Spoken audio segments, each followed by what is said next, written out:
ጄሪ በሕክምና ላይ ትገኛለች። ጄሪን እያሳከማትና የሕክምናውን ውጤት እየተከታተለ ያለው አምነን በጣም ከባድ ዜና ሰምቷል። እሱም ምንድነው? ብሌን ነች የመረዘቻት የሚል ወይዘሮ ሜርሲ ያቀነባበረችውን ሴራ ሲሰማ ብሌንን በጣም አመናጭቋት ነበረ። በጣም ብሌን አዝና ተሰብራ አልቅሳ ሁሉ ነበር። በስተመጨረሻም የብሌን ነጻነት የሚወጣበት ንጹህ እንደሆነችና ምንም የምታውቀው ነገር ከዚህ እንደሌለ የሚያረጋግጥ ደግሞ ሌላ ቪዲዮ ወጥቷል። ብሌን ከለቅሶ ወደ ሳቅ ተመልሳለች። ቪዲዮውን አለፍ አለፍ ብዬ የማስገባላችሁ ይሆናል። ሰላም ሰላም፣ ውድና የተከበራችሁ የዜድ ሀበሻ ቤተሰቦች ለቻናሉ አዲስ ከሆናችሁ ሰብስክራይብ በማድረግ እንደዚሁም ቪዲዮውን በላይክ መጀመር አትርሱ። ድራማ ቀጣዩን ፓርት ነው ይዤላችሁ የመጣሁት። እንግዲህ ካሳለፍነው ፓርት ላይ ጄሪ ተመርዛ ለወይዘሮ ዛህራ የተዘጋጀውን የተመረዘ ውሃ ጠጥታ ጽንሱ ወርዷል። ጽንሱም ወርዶ ሳሎን ቤት ወድቃ ነበረ አቶ አምነን እየገባውና ያገኛት። ከዛም በኋላ ድረሱልኝ እያለ ሲጣራ ነበረ። እንደገና ወዲያው ነበረ ወደ ሆስፒታል የወሰዳት። ወደ ሆስፒታልም ከወሰዳት በኋላ ኦሬዲ እርጉዝ እንደነበረችና ጽንሱ እንደወረደ በአሁን ላይ ይነግሩታል። ጄሪ በሙሉ ጤንነት ላይ ትገኛለች። ነገር ግን ጽንሱ ወርዷል። ምናልባትም ጄሪ ሁለተኛ የማርገዝ እድሏ በጣም ጠባብ ነውም ተብላለች። ይህ ሊሆን የቻለበት ምክንያትም የተመረዘ ምግብ በልታ እንደሆነና እንደዚሁም ደግሞ በውሃ እንደጠጣቸው ይነግሩታል። ያንን ነገር ማን ሊያደርግ ይችላል? በቤት ውስጥ እንግዲህ ወይዘሮ ዛህራን እያገዘቻት ያለችው በስራና በተለያዩ ነገሮች የምትላላከው ብሌን ነች። ይህንን ለማቀነባበር ሜርሲ ብዙም አላስቸገራትም። ምክንያቱም ሜርሲ በጣም ተደናግጣለች። ወይዘሮ ሜርሲ ያስቀመጠችው መድኃኒቱን ለወይዘሮ ዛህራ ነው። ለወይዘሮ ዛህራ ያስቀመጠችው ደግሞ ሜርሲ የሚወጣባት ትልቅ ምስጢር ስላለ ነው። በጣም ተደናግጣ ነበረ የተመረዘውን ውሃ የጠጣችው። ወይዘሮ ዛህራ መስላት ነበረ። ያንን የተመረዘ ውሃ ብትጠጣ ወይዘሮ ዛህራ ወይ ህይወቷ ያልፋል ወይም ደግሞ ምናልባት አይምሮዋ ሊስት ይችላል እና ያንን ምስጢር ለአቶ አምነን ከመናገር ወደኋላ ለማስባል ግዴታ ይህንን ሲስተም መጠቀም ነበረባት። እንግዲህ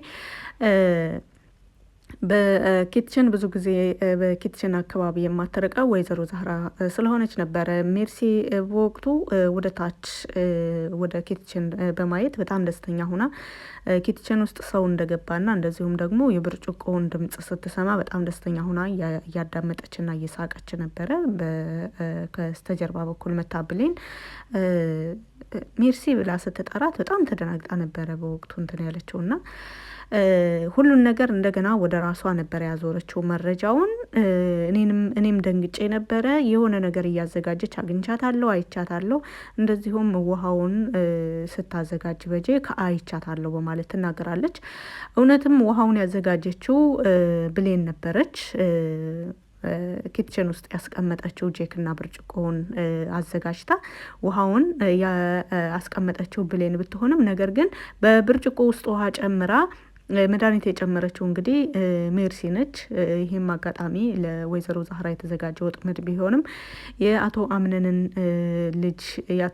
ልጅ ነው ተብሎ የሚገመተውን ጽንስ ነው እንግዲህ ያስወረደችውና ምናልባት በዚህ ነገር ላይ ትልቅ ክትትልና ጥብቅ የሆነ ፍተሻ ሊኖር ይችላል በማለት ሜርሲ ወዲያውኑ መረጃዎችን በማሰባሰብ ጉዳዩን ወደ ብሌን ጥላው ነበረ። ብሌን ነች ያዘጋጀችው በማለት ብሌን ደግሞ ያደረገችውን ነገር አልካደችም። ውሃውን ያቀረበችው እሷ እንደሆነች እዛ ኪችን አዘጋጅታ እንዳስቀመጠች ከተናገረች በኋላ ግን በብርጭቆ ተቀድቶ የተዘጋጀ ውሃ መሆኑን ብዙም ግልጽ የሚያደርግ መረጃ አልተገኘም ነበረ። እንደገና በቪዲዮ ጭምር ወጥቷል። ከዚህ ነገር ላይ ብሌን ፈጽሞ እጇ እንደሌለበት ብሌን ውሃውን አስቀምጣ ስትወጣ ሌላ ሰው እንደገባና ሌላ ሰው በብርጭቆው ላይ ውሃ ቀርቶ መድኃኒት እንደጨመረበትም ጭምር እንግዲህ በወቅቱ ሜርሲ ቤት የለችም ነበረ። ይህንን አምነን ሲያይ አምነን በጣም ተናዷል። በቤት ውስጥ እየተከናወነ ያለው ነገር በጣም ግራ አጋብቶት ነው ያለው። በቤት ውስጥ የሚከናወኑ ነገሮች ምንም ግራ ቢያጋቡትም እንኳን ወይዘሮ ዛህራንና ብሌንን አንድም ቀን በመጥፎ ነገር ጠርጥሯቸው አያውቅም። እርግጥ ካሁን በፊት ብሌንን በጣም ያመናጭቃት ነበረ፣ ብዙ ይሰድባት ነበረ፣ ብዙ እርምጃዎችን ሲወስድባት ነበር አምነን። ከዛን ወደዚህ ግን ብሌንን በጣም እያመናት እንደዚሁም ወይዘሮ ዛህራን እና ብሌንን በጣም እንደ ቤተሰብ ያያቸው እንደነበረ እንግዲህ ያየነው ነገር ነው። በአሁኑ ላይ ግን በደረሰው መረጃ አማካኝነት መጀመሪያ ተጨናንቆ በጣም ተናዶም ስለነበረ በቤት ውስጥ እየተከናወነ ያለው ነገር ምን እንደሆነ ግራ ስለገባው ይህ ነገር ደግሞ ወይዘሮ ሜርሲ በጣም ያዘነችና በቃ የተጎዳች መስላ ነበረ የነገረችውና በቅጽበት አምኗት ነበረ። እንደዚሁም ብሌንን ድምፁን ከፍ አድርጎ ከአሁን በኋላ በአንቺ ላይ ትልቅ ውሳኔ እወስናለሁ በማለት በጣም ሲያመናጭቃት ብሌን ወደ ክፍሏ ገብታ አልቅሳለች። በዋናነት በጄሪ ላይ ክፋት አታስብም ብሌን ምንም እንኳን አምነንን ብትወደውም በጄሪ ላይ ቀርቶ በጽንሱም ላይ ምንም አይነት ጥላቻ የላትም እና ይህ ነገር ደግሞ ለማሳመን ፍጹም የሆነ በቂ የሆነ መረጃ አላገኘችም ብሌን። ምክንያቱም ይሄን ነገር አስባበት አይደለም፣ ድንገት ነው የተፈጠረው። ሆስፒታል ከሄዱ በኋላ ነው የተመረዘ ምግብ እንደሆነ የነገሯቸው። ከዛም በኋላ ቤተሰቡ ሄዶ ነበር። በአጠቃላይ ምንስ ይፈጠራል፣ ጄሪስ ምን ላይ ትሆናለች የሚለውን ነገር አምነንና ጄሪን ተከትለው ነበረ የሄዱት። ወዲያው ህዝብ ፊት ነበረ ጉዳዩ የተጋለጠው። ስለዚህ ብሌን ምንም የምትመልሰው መልስ አልነበረም። ውሃውን አዘጋጅታ ማስቀመጧን ካመነች በኋላ ሌላ ምንም የምታብራራው ነገር የላትም። ሲጀመር ወይዘሮ ሜርሲ በጣም ተነባባሪ ቃል ነበረ ስትናገር የነበረው እና አምነን ሜርሲን በወቅቱ አምኗት ነበረ። ነገር ግን በስተመጨረሻ ያየው ቪዲዮ ብሌን ከዚህ ነገር ነጻ እንደሆነችና ሌላ ቀሪ ውሃ ለራሱ ጄኮ ውስጥ እንዳለ ከዛ ከውሃው ደግሞ ቀርታ መጠጣት እንደምትችል ሁሉ እንግዲህ ይሄንን በንጹህነቷ አረጋግጣለች። ብሌን ምንም ያዘጋጀችው ምንም ያደረገችበት ምንም የሰራችው ነገር እንደሌለና ብርጭቆውንም እንዳስቀመጠችው እንዳላገኘችው ጭምር ነው የተናገረችው። ስለዚህ ብሌን በአሁኑ ላይ ነጻነቷን ተረጋግጦላታል ማለት ነው። ብሌን በጣም ተሰምቷት ነበር። አምነን በጣም ይቀርበኛል፣ ያምነኛል፣ ብዙ ትልቅ ቦታ አለው ለእኔ ብላ የምታስበው ሰው እሱም ደግሞ እንደዚሁ ወይዘሮ ዛህራንና ብሌንን በጣም ያምናቸው እንደ ቤተሰብ ያያቸው ስለነበረ አሁን ላይ በእነሱ መካከል ክፍተት መፈጠሩ ለእነ ወይዘሮ ሜርሲ የድል ዜና ቢሆንም ከሰዓታት በኋላ ግን መልሶ ይህ ነገር ተጨማሪ ምርመራ እንደሚያስፈልገው እና ይህ ነገር ፈጽሞ ከብሌን ጋር ምንም ግንኙነት እንደሌለው እንደዚሁም ብሌንንም ይቅርታ ጠይቋታል። ጄሪ ግን በጣም በሚያሳዝን መልኩ እንግዲህ ጽንሱ ወርዷል። ጽንሱ የአቶ አምነን ነው ብሎ ያመነ ሰው ቢኖርም ነገር ግን ጽንሱ የሙስጠፋ ነበረ። እንግዲህ ጄሪና ሙስጠፋ ግንኙነት ነበራቸው በፊትም አሁንም ላይ ቢሆን ጄሪ ወዳም ሆነ ተገዳ ከሙስጠፋ ጋር በተደጋጋሚ ግንኙነት እንደምታደርግ አሁንም የጸነሰችው ልጅ እሱ እንደሆነ ነው ሙስጠፋም የሚያምነው። እንግዲህ ይህ ሁሉ ሚስጥር በአሁኑ ላይ በተለይ ጽንሱ መውረዱ የጄሪን ተስፋ ነው ያጨለመው። በሆዴ ውስጥ ያለው ጽንስ የአቶ አምነን ልጅ ነው ብላ ስታምን ምናልባት አቶ አምነን ከጊዜ ወደ ጊዜ ለኔ ያለው ቦታ እየጨመረ ይሄዳል የሚል እንደዚሁም ደግሞ በዚህ ቤተሰብ ተቀባይነት አለኝ ብላ የምታስበው ዋናው ተስፋዋ ጽንሱ ነበረ። እንግዲህ ለአቶ አምነን ለባለቤትነት ከመጡ 5 ሴቶች መካከል እንደሚታወቀው 3ታቸው ናቸው ቤት ውስጥ የቀሩት። እሱም ከመጀመሪያው ፓርት ላይ እንዳየ ነው ሲፈን፣ ጄሪና ብሌን ናቸው። እና ብሌን መጀመሪያ አካባቢ ጥሩም የሚባል አቀባበል አልነበራትም።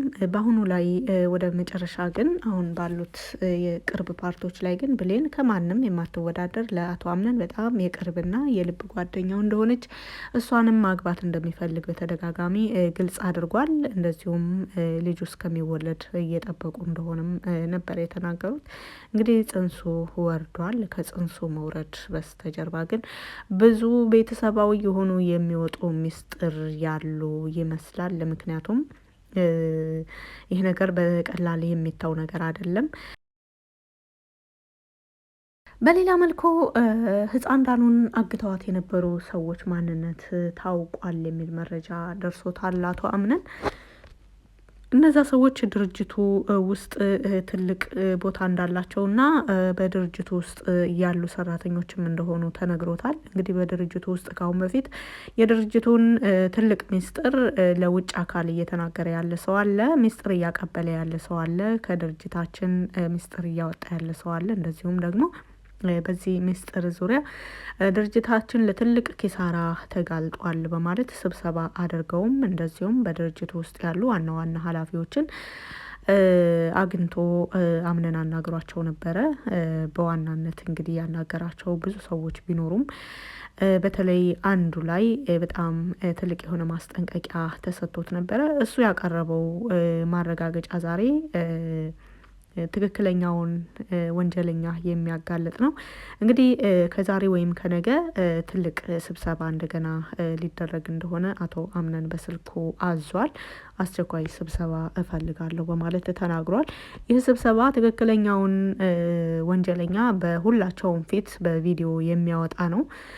በሚሞሪ ነው፣ በፋይል ነው የተላከለት። ይህን ፋይል ለብቻው ካየው በኋላ በሁሉም ፊት መታየት ያለበትና ለሌሎችም ሰራተኞች አስተማሪ ነገር ይሆናል ብሎ ነው በሁሉም ፊት ለመናገር ያቀደው። አሁን ላይ አቶ አምነን ከቤተሰብም በቤት ውስጥ እየተከናወኑ ካሉት አደጋዎች በተጨማሪ በድርጅቱ ላይ እየተሰሩ ያሉ ኪሳራዎች እየተሰሩ ያሉ ብዙ አግባብ ያልሆኑ ነገሮች ላይ ከበድ ያለ ክትትል ለማድረግ እንግዲህ ጸሐፊውን እያናገረ ይገኛል። ጸሐፊዋ በጣም ታማኝና እስካሁን ድረስ ለአቶ አምነን በእምነት ስታገለግል የቆየች ናት። በተለይ አሁንም የላከችው መረጃ በጣም አቶ አምነንን ከኪሳራ ይታደጋል የሚል ትልቅ ጠቃሚ የሆነ መረጃ ነው። እንግዲህ ይህንን እያደረገች ያለችው በአቶ አምነን ተቀባይነት የምታገኝ ስለመሰላት ነው። እስካሁን ድረስ አቶ አምነን ይወደኛል የሚል ግምት አላት። ምክንያቱም በፊት ያሳለፉት የተወሰነ ታሪክ ስላለ ነው። እንግዲህ የአቶ አምነንን አቋም ስታይ እሷስ አቋሟ ይቀየራል፣ ለዛኛው ሰው ትወግን ይሆን የሚለውን በቀጣይ ፓርት ላይ ነው የምናየው። ነገር ግን አሁኑ ላይ ለአምነን የገቡለትና የተገኙት መረጃዎች በጣም ጠቃሚ እንደሆኑ ነው። በቀጣይ ፓርትስ ምን ይፈጠራል፣ እንደዚሁም ጄሪስ ስትነቃ የተፈጠረውን ነገር ታብራራላቸው ይሆን የሚለውን በቀጣይ ፓርት ላይ የምናይ ይሆናል። በቪዲዮ ላይ ያላችሁን ማንኛውንም አስተያየት በኮመንት ስር መጻፍ ትችላላችሁ። በተለይ ብሌን ከለቅሶ ወደ ደስታ ነጻነቷን የሚያረጋግጥ መረጃ ቶሎ መገኘቱ በጣም ደስ ብሎኛል። ምክንያቱም ባላደረገችው ነገር እንደዚህ ማልቀስም ሆነ ማዘን የለባትም ብዬ አስባለሁ። በቪዲዮ ላይ ያላቸውን ማንኛውንም አስተያየት በኮመንት ስር መጻፍ ትችላላችሁ። ስላዳመጣችሁኝም ከልብ አመሰግናለሁ። መልካም ጊዜ